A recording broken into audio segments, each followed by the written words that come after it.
Parce que voyez-vous, le retour du peuple d'Israël en Juda n'était pas obligatoire. Dieu a carrément dit, celui qui veut rentrer, parce qu'il a touché le roi de ce moment-là, Cyrus, il lui a fait savoir, il a dit, celui qui veut rentrer, qu'il rentre, allez construire la maison, ma maison. Amen. Notre appel n'est pas obligatoire, mais il est mieux pour nous que nous le fassions. Amen. Que nous l'écoutions. Alors, Dieu a parlé et a fait savoir à ses serviteurs, ceux-là qui veulent bien, qu'ils rentrent. Alors, cela a commencé d'abord par Zorobabel. Zorobabel, qui était l'un des leaders de ce moment-là, qui lui d'ailleurs, Zorobabel veut dire, qui est né en Babylone.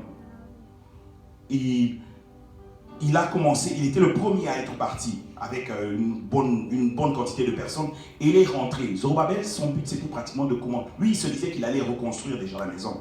Mais en fait, Zorobabel, en partant, est allé reconstruire la vie sociale. Amen. Quand Dieu nous appelle, la première chose qu'il fait, c'est d'arranger notre vie sociale. C'est d'écarter ce qui n'est pas bon. Les connexions, les relations, les attaches que nous avons qui ne sont pas bonnes, sont celles-là qui touchent en premier. La vie sociale était celle qui avait été la première à être reconstruite. Amen. Dieu reconstruit notre vie sociale en premier. Il nous rappelle que pour que nous soyons propices à son appel, il faudrait que nous soyons entourés des meilleures conditions, dans les meilleures conditions. Alors, donc Zorobabel est rentré et c'est ce qu'il a été faire. Il est directement parti construire. Zorobabel est aussi en fait un descendant, un ancêtre de Joseph, un descendant de David, par Salomon. Amen. Ce qui montre l'importance du plan de Dieu.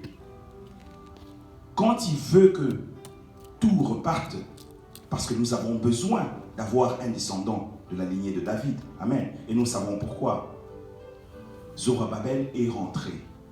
En tant qu'ancêtre de Joseph, il est rentré.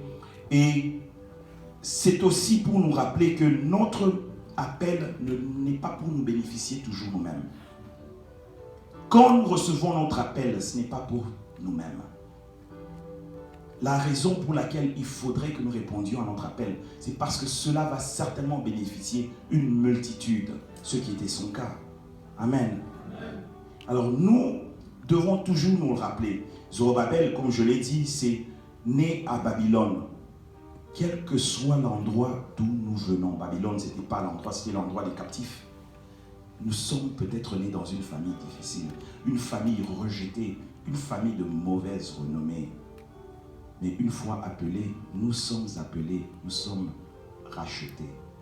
Amen. Zorobabel, qui était né à Babylone, était néanmoins celui par qui la descendance de David est retournée. Amen. Ceci est absolument merveilleux. Alors, Esdras 4.3, si on peut nous mettre ça. Esdras 4.3, je lis. Mais Zorobabel, Josué et les autres chefs des familles d'Israël leur répondirent, ce n'est pas à vous et à nous de bâtir la maison de notre Dieu. Nous la bâtirons nous seuls à l'Éternel, le Dieu d'Israël, comme nous l'a ordonné le roi Cyrus, roi de Perse. Amen. Ça, c'était une réponse à une demande des personnes qu'ils ont trouvées sur place. Ils ont trouvé des gens sur place qui ont commencé à les bousculer et leur dire, nous aussi on va vous assister dans la construction, on va vous assister, on va vous assister, on est bon pour vous, nous pouvons nous attacher à vous. Et c'est là que l'on voit comment est-ce que l'Éternel écarte de ce qui n'est pas bon. Il nous écarte même de ceux-là avec qui nous avons grandi. Ça, c'était des gens qui avaient vécu jusqu'à ce point-là à Juda. Ils avaient été emmenés dans cet endroit par le roi d'Assyrie. Ils vivaient déjà là-bas. Zorobabel pouvait arriver et dire, ah tiens, je trouve des locaux, des gens qui peuvent nous assister, des gens avec qui nous pouvons travailler, avec qui nous pouvons nous entretenir et arriver à faire ce qu'il nous faut. Mais non, il n'était pas bon pour eux. Et de ce fait, l'Éternel a voulu qu'ils soient loin d'eux. C'est ce que je disais. Donc, l'Éternel, quel que soit l'endroit où nous nous retrouvons, même les personnes avec qui nous avons grandi, peuvent nous être néfastes dans notre appel. Amen. Et ce qui est assez intéressant, c'est que c'était à leur arrivée qu'ils ont commencé à connaître déjà ces disputes-là, ces pushbacks, si je peux les appeler comme ça.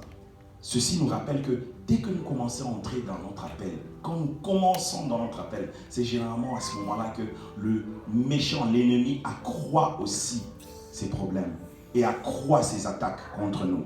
Au départ, nous sommes peut-être insignifiants, mais une fois que nous commençons à rentrer dans notre appel, commencez à remarquer que vous commencez à avoir des problèmes à gauche et des problèmes à droite. Des problèmes à gauche, des problèmes à droite. Pour des situations qui, jusqu'à ce point-ci, vous semblaient familières.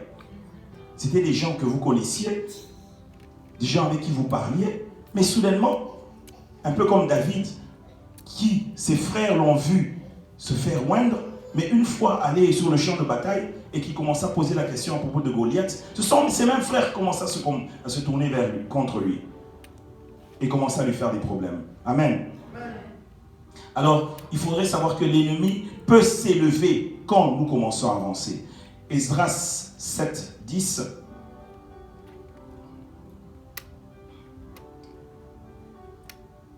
Alors, quand Zorobabel est arrivé, il a commencé à reconstruire le niveau social, mais ça n'était pas tout. Parce que voyez-vous, cette parole nous dit, la Bible nous dit dans Esdras 7, 10, car Esdras avait appliqué son cœur à étudier et à mettre en pratique la loi de l'Éternel et à enseigner au milieu d'Israël les lois et les ordonnances. Amen. Esdras était un prêtre. Il était un high priest et il avait été touché par Dieu pour commencer, mais il était aussi intelligent, vraiment cherchant la parole, cherchant à s'accrocher à la parole. Amen. Et lui était celui qui a amené le deuxième groupe. Je nous ai dit que le retour aussi s'est fait en 3. Le départ s'est fait en 3 et le retour s'est fait en 3. Alors le deuxième groupe à revenir, c'était Esdras.